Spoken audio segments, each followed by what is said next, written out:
আজ আবার অনেক দিন পর আমি একটা রেসিপির ভিডিও নিয়ে হাজির হলাম। ছানার পাতুরি, নরম ছানা তৈরির ভিডিওটা এই ভিডিওর ফার্স্ট কমেন্টে আমি দিয়ে দিয়েছি।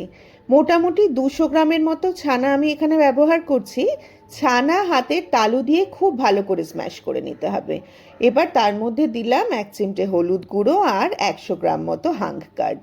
আবারও ভালো করে সমস্তটা মিশিয়ে নিলাম।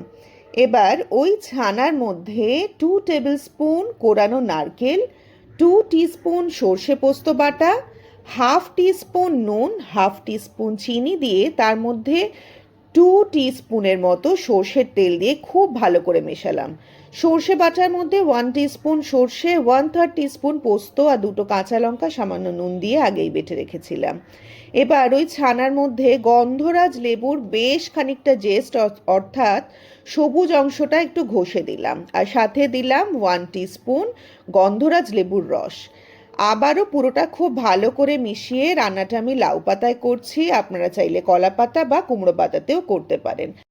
পাতাগুলো নুন দিয়ে খুব ভালোভাবে ধুয়ে ঠিক যেভাবে ব্যবহার করছি সেই রকম করেই রেখে বেশ খানিকটা ছানা চৌকো করে তার মধ্যে একটা কাঁচা লঙ্কা আর ½ টেবিল স্পুন সর্ষের তেল দিয়ে ভালো করে পাতাটা মুড়িয়ে এইভাবে বেঁধে নিতে হবে।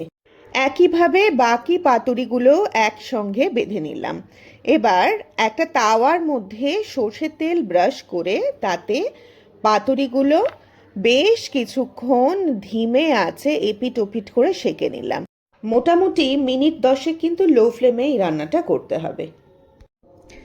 দেখুন, কথা বলতে বলতে কিন্তু আমার ছানার পাতুরিটা রেডি হয়ে গেছে। এই একই পদ্ধতিতে কিন্তু চিংড়ি মাছের পাতুরিও করে নেওয়া সম্ভব।